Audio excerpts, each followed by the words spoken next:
प्रेग्नन्सीमध्ये nausea किंवा मळमळ जाणवत असेल तर हा व्हिडिओ तुमच्यासाठी आहे. गर्भावस्थेतील पहिल्या 3 महिन्यात नॉशिया असणं ही एक अत्यंत कॉमन कंप्लेंट असते आणि हे होत असतं तुमच्या हॉर्मोन्समुळे. एकडे आईचं आणि बाळाचं न्यूट्रिशन असतं आणि दुसरीकडे हा नॉशिया.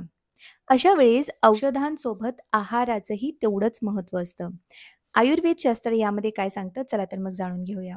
सगळ्यात महत्त्वाचं म्हणजे एकाच वेळेस भरपूर आहार न घेता दर 2 ते 3 तासाला तुम्ही तुमचा डाएट घेऊ शकतात आणि पोळी भाजी या फॉर्ममध्ये खाल्लं जात नसेल तर भाज्यांची सूप्स, थालीपीठं किंवा पराठे अशा फॉर्ममध्ये तुम्ही ते खाऊ शकतात. दुसरं म्हणजे प्लेन वॉटरच्या ऐवजी मेडिकेटेड वॉटर घेणं.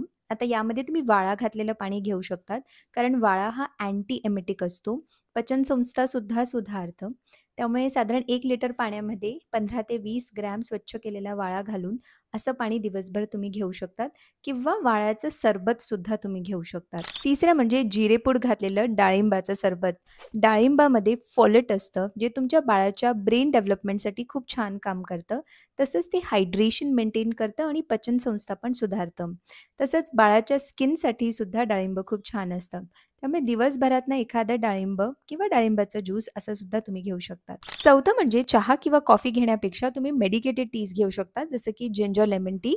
जिंजर आणि लेमन हे दोन्ही सुद्धा नॉशिया कमी करायला हेल्प करतं आणि तोंडाची चव सुधारतं.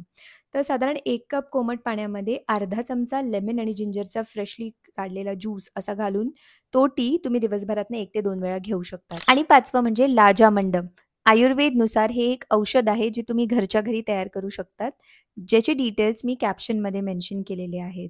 इन्फॉर्मेशन युजफुल वाटल्यास मॉम टू बीज सोबत शेअर करा. Thank you.